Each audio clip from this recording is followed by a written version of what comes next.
Jai Bhim.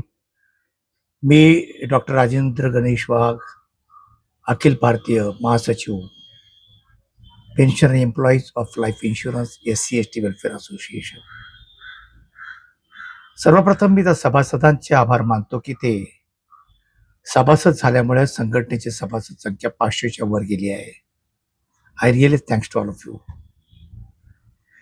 Pension employees of life insurance SC/ST welfare असोसिएशनचे सभासद न झालेल्या बांधवांसाठी व भगिनींसाठी सविस्तर आवाहन व संघटनेची आवश्यकता का का आहे हे नमूद करण्यासाठी हे सादरीकरण आहे. My dear pensioner brother and sisters, आपण सर्वांनी life insurance corporation of India LIC या देशातील अग्रगण्य व विश्वासार्ह संस्थेमध्ये अनेक वर्ष प्रामाणिक सेवा बजावली आहे. आपल्या परिश्रमामुळेच आज LIC एक मजबूत व जनविश्वास संपादन केलेली संस्था आहे. निवृत्तीनंतर आपण पेन्शनर म्हणून नवीन जीवन प्रवाह सुरू केला असला तरी आपल्या हक्काचे रक्षण, सन्मान आणि सुरक्षितता याची जबाबदारी अद्याप कायम आहे. आम्ही पेन्शनर बांधवांनी आणि भगिनींनी संस्थेसाठी आणि राष्ट्रासाठी दिलेल्या आयुष्यभराच्या सेवेला मनपूर्वक प्राधान्य देतो. आपला अनुभव, मार्गदर्शन आणि एकजूट आजही वर्तमान व भावी पिढ्यांसाठी प्रेरणादायी ठरत आहे. आपल्या काही कर्मचाऱ्यांनी SC/ST पेन्शनर संघटनेची स्थापना करा म्हणून विनंती केली होती. कारण आपले बहुतांश SC/ST बंधू भगिनी LIC मध्ये असताना कधीच इतर युनियनचे सभासद नव्हते व ते केवळ आपल्या स्वाभिमानी SC/ST बुद्धिस्ट संघटनेचे सभासद होते. याच उद्देशानं हेतून pensioner employees of life insurance SC/ST welfare association ही संघटना स्थापन करण्यात आली आहे. ही संघटना केवळ एक मंच नसून आपल्या सर्वांच्या समस्या, हक्क आणि विकास यासाठी कार्य करणारी एक सशक्त संघटनात्मक शक्ती आहे. तरीही काही बांधव अद्याप या संघटनेचे, काही भगिनी अद्याप या संघटनेच्या सभासद झालेले नाहीत. परंतु ही बाब अतिशय चिंताजनक आहे. आपल्याला माहित आहे की लाईफ इन्शुरन्स कॉर्पोरेशन ऑफ इंडियामधील निवृत्त पेन्शनर कर्मचाऱ्यांनी pensioner employees of life insurance अनुसूचित जाती, अनुसूचित जमाती वेलफेअर असोसिएशन ही संस्था नोंदणीकृत केली आहे. ही नोंदणी सोसायटीज रजिस्ट्रेशन ऍक्ट अंतर्गत नोंदणी क्रमांक ग्रेटर मुंबई 000100/2024 आणि पब्लिक ट्रस्ट ऍक्ट अंतर्गत नोंदणी क्रमांक F-0083998 या क्रमांकाने करण्यात आली आहे. या संस्थेचा मुख्य उद्देश म्हणजे LIC मधील SC/ST पेन्शन बांधवांना न्याय, सन्मान आणि कल्याण मिळवून देणे हा आहे. आता आपल्या स्वतःच्या पेन्शनर असोसिएशनची स्थापना झाल्यानंतर राष्ट्रीय स्तरावर आपला आवाज प्रभावीपणे मांडण्यासाठी आपल्याकडे एक मजबूत आणि स्वतंत्र व्यासपीठ उपलब्ध झाले आहे. आम्ही आधीच पेन्शनर कर्मचाऱ्यांच्या विविध तक्रारी तसेच कायदेशीर, तांत्रिक आणि धोरणात्मक प्रश्न व्यवस्थापन व संबंधित शासकीय प्राधिकरणांकडे मांडले आहेत. LIC मॅनेजमेंटकडे मी आपल्यासमोर हे मांडत आहे. पेन्शनर याच्यामध्ये ज्यांनी VRS घेतलेली आहे त्यांचा देखील समावेश आहे. हे खरोखरच आश्चर्यकारक आणि दुर्दैवी आहे की काही निवृत्त SC/ST पेन्शनर कर्मचारी ज्यांनी सेवा काळात जबाबदारीची पदे भूषवली, तसेच पदोन्नती व बदलीसारख्या सुविधा मिळवल्या, त्यांनी इतर कामगार संघटनांशी संलग्न असलेल्या पेन्शनर असोसिएशन मध्ये सामील होण्याचा निर्णय घेतला आहे. असे करताना ते आपल्या स्वतःच्या समाजासोबत उभे राहण्याऐवजी मोठ्या देणग्या देऊन आपली ओळख लपवण्याचा प्रयत्न करीत असल्याचे दिसून येते. तसेच असेही निरीक्षणात आले आहे की काही निवृत्त पेन्शनर कर्मचारी आमच्या असोसिएशनचे सभासद होण्यासाठी पदाधिकाऱ्यांनी वैयक्तिक भेट घ्यावी किंवा स्वतंत्रपणे संपर्क साधावा याची वाट पाहतात. वास्तविक पाहता ते शक्य होत नाही. त्याकरिता संघटनेची ऑनलाईन लिंक देखील आपणास व्हॉट्सअपवर देण्यात आली आहे. संघटनेचे सभासद होण्यासाठी केवळ लाईफ मेंबरशिप ₹2100 भरावायचे आहेत. याच्यामध्ये ₹100 रजिस्ट्रेशन फी आणि ₹2000 ही लाईफ मेंबरशिप आहे. आपल्या संघटनेची एक विशेष खास बाब अशी की जर एखादा एम्प्लॉई, एखादा पेन्शनर जो आपला सभासद आहे त्याची जर डेथ झाली तर त्याच्या स्पाऊसला आपण ऑटोमॅटिकली मेंबरशिप देतो आणि त्यांचे देखील प्रश्न आपण सोडवण्याचा प्रयत्न करतो. या प्रक्रियेत काही व्यक्तींनी अनावश्यक व अयोग्य टिप्पण्या देखील केल्या आहेत, ज्या अंतर्गत त्यांनी आमची असोसिएशन आपली ओळख उघडपणे का जाहीर करते असा प्रश्न उपस्थित केला आहे. मग तुम्ही जिथे जाल तिथे तुमची जात ही लपवली जात नाही हे लक्षात घेतलं पाहिजे. आणि म्हणूनच परिणामी आपल्याला SC/ST बुद्धी संघटनेची स्थापना करावी लागली होती. विशेष म्हणजे याच व्यक्ती स्वतः कामगार संघटनाशी संलग्न सर्वसाधारण पेन्शन असोसिएशनचे सदस्य आहेत. हे देखील दुर्दैव आहे की काही व्यक्ती ज्यांनी पूर्वी आमच्या संघटनेत पदाधिकारी होण्याची इच्छा व्यक्त केली होती, त्यांनी आता मागे हटण्याचा निर्णय घेतला आहे व त्यांच्या सध्याच्या स्थितीत समाधानी असल्याचे सांगत आहेत. त्यांचे असे मत आहे की आमची संघटना समाजाच्या कल्याणासाठी वाकासाठी सातत्याने संघर्ष करत राहील आणि त्या प्रयत्नामधून मिळणारे लाभ ते स्वतः कोणतीही सक्रिय भूमिका न घेता किंवा जबाबदारी न स्वीकारता आपोआप उपभोगतील.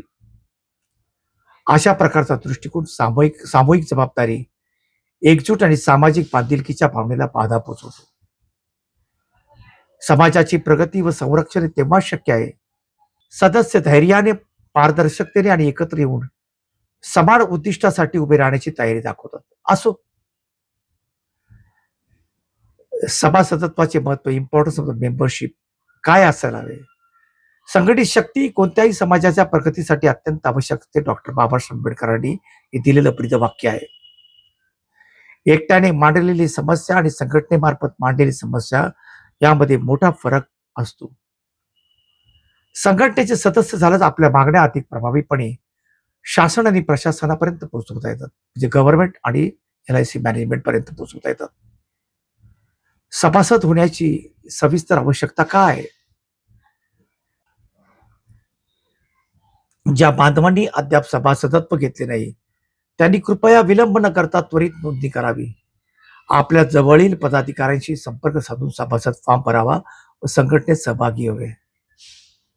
आणि सगळ्यात महत्वाची बाब, आपल्या संघटनेचे अखिल भारतीय जे पदाधिकारी आहेत, अध्यक्ष GP जाधव साहेब,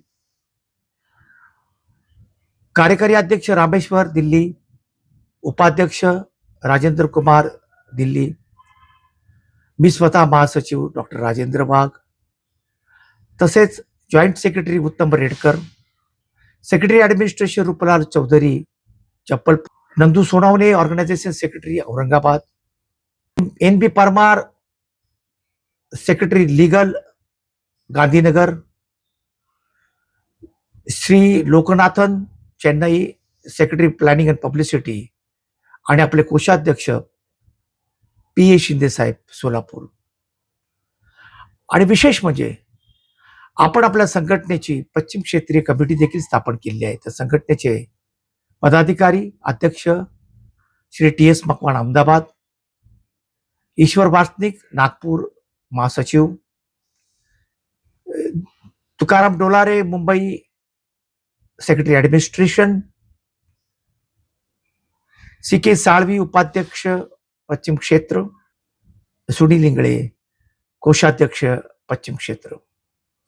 मित्रांनो, आपणास एक सांगावंसं वाटतं की आम्ही नवी दिल्लीमध्ये parliament committee chairman, national commission for ST chairman, national commission for SC chairman यांची वैयक्तिकरित्या भेट घेतली. त्यांच्यासमोर अनेक मुद्दे मांडले आणि तेच मुद्दे आपण व्यवस्थापनासमोर देखील मांडलेले आहेत. मित्रांनो, आपले माहिती व संवाद, डाटा आणि कम्युनिकेशन या संदर्भात आपण म्हटलेलं आहे की आपले जे तक्रारी, मुद्दे व धोरणात्मक बाबी आपण त्यांच्यासमोर मांडलेले आहेत. अशा प्रकारे माहिती व संवाद, data and communication, SC/ST pensioner यांची सविस्तर माहिती, डेटा उपलब्ध करून देण्याची आपण मागणी केलेली आहे. पेन्शनर बांधवांना नवीन धोरण किंवा संस्थेमधील महत्वपूर्ण बदल याबाबत विश्वासात घेऊन माहिती देण्यात यावी. पेन्शनर लाभांशी संबंधित विशिष्ट माहिती नियमितपणे वैयक्तिक ईमेलद्वारे कळविण्यात यावी. स्पष्ट संवाद व पारदर्शकतेसाठी पेन्शनर असोसिएशनच्या पदाधिकाऱ्यांशी माहितीची देवाणघेवाण सुनिश्चित करावी. ही झोनल, अखिल भारतीय झोनल आणि डिव्हिजन लेवलला निवृत्ती लाभ व सन्मान, retirement dues and dignity vigilance संदर्भातील बाबी असल्यास निवृत्तीपूर्वी त्याची पूर्वकल्पना देण्यात यावी. निवृत्तीच्या दिवशी सर्व निवृत्ती लाभ ड्यूज विलंब न करता अदा करण्यात यावे. निवृत्त होणाऱ्या कर्मचाऱ्यांना त्यांच्या शेवटच्या कामकाजाच्या दिवशी व्यवस्थापनामार्फत सन्मानपूर्वक निरोप फेलिसिटेशन देण्यात यावा. वैद्यकीय व विमा सुविधा, मेडिकल आणि इन्शुरन्स फॅसिलिटीज इतर सरकारी पीएसयू प्रमाणे पेन्शनरांसाठी विनामूल्य प्रतिबंधात्मक आरोग्य तपासणी सुविधा उपलब्ध करून द्यावी व मान्यता प्राप्त रुग्णालयांची यादी निश्चित करावी. सर्व पेन्शनरांना मेडिक्लेम धोरणांतर्गत दरवर्षी संपूर्ण आरोग्य तपासणीचा हक्क असावा. मेडिक्लेम विम्यामध्ये प्रगत रोबोटिक शस्त्रक्रिया समावेश असावा. सर्व पेन्शनर त्यांच्या निवृत्त दिनांकाची अट न ठेवता सार्वत्रिक समूह विमा ग्रुप इन्शुरन्स संरक्षण देण्यात यावे. पुढील मुद्दा पेन्शन व आर्थिक लाभ, pension and monetary benefits. Vigilance कारणास्तव निवृत्त कर्मचाऱ्यांचे आर्थिक लाभ रोखून धरण्याची पद्धत थांबवावी. बँक कर्मचाऱ्यांच्या धर्तीवर प्रत्येक वेतन सुधारणा, वेज रिव्हिजन नुसार पेन्शन अद्ययावत करण्यात यावी. महागाई भत्ता डीए प्रत्येक 3 महिन्यांनी सेवेत असलेल्या कर्मचाऱ्यांप्रमाणे वाढवून त्याची माहिती ईमेलद्वारे किंवा SMS द्वारे पेन्शनरांना कळवावी. पेन्शनरांच्या तक्रारी अर्ज नोंदविण्यासाठी संस्थेमध्ये स्वतंत्र पेन्शनर सेल डेस्क स्थापन करावा. पुढील मुद्दा सुविधा व सन्मान, facilities and respect to pensioners. देशभर प्रवास करताना life insurance corporation of India LIC चे गेस्ट हाऊस पेन्शनरांसाठी उपलब्ध करून द्यावे. निवृत्तीपूर्व कर्मचाऱ्यांना त्यांच्या सर्व लाभ व हक्क परत मिळत नाहीत हा प्रश्न दर 4 वर्षांनी एकदा LTC लिव्ह ट्रॅव्हल कन्सेशन सुविधा देण्यात यावी अशी देखील आपण मागणी केलेली आहे. पुढील मुद्दा शासन धोरणे व लाभ, government policies and benefits. Bharat सरकारने 30/5/2024 परिपत्रकानुसार circular number 28/3/2024 P and PWB gratuity 9559 करमुक्त ग्रॅज्युटीची मर्यादा 20 लाखावरून 25 लाखापर्यंत वाढवली आहे. ही बाब LIC व्यवस्थापनाने अंमलात आणावी.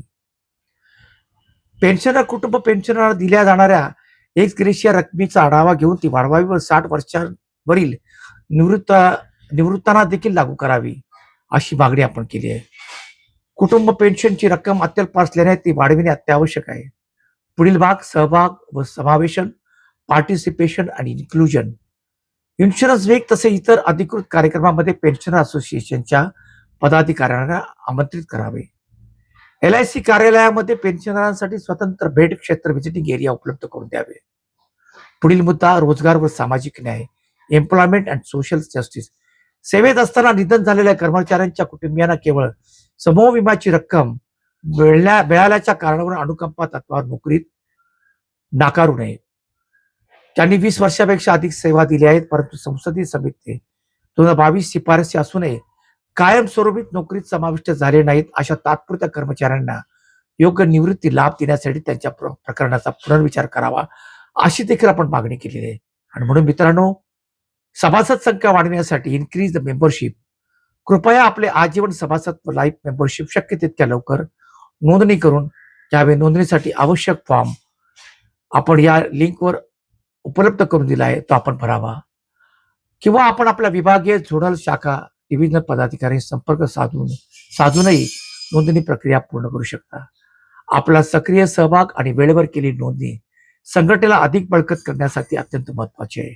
माझ्या प्रिय बंधू भगिनींनो, मित्रांनो, 14 एप्रिल हा डॉक्टर बाबासाहेब आंबेडकरांचा जन्मदिवस आपण संघटनेचा फाउंडेशन डे म्हणून साजरा करतो आणि यावर्षी देखील आपण साजरा करण्याचं ठरवलं आहे. त्यामुळे आपण जास्तीत जास्त संख्येने विशेषतः मुंबईकरांना आणि महाराष्ट्रातील माझ्या पूर्ण बंधू भगिनींना मी विनंती करतो की आपण लवकरात लवकर सभासद व्हावे आणि संघटनेत आपला हातभार लावावा की जेणेकरून आपण डॉक्टर बाबासाहेब आंबेडकरांचा जयंती उत्सव अतिशय जोमानं आणि एकजुटीने साजरा करू. आणि पुन्हा मी आपणास विनंती करतो की आपण लवकरात लवकर सभासद. धन्यवाद. जय भीम, जय भारत.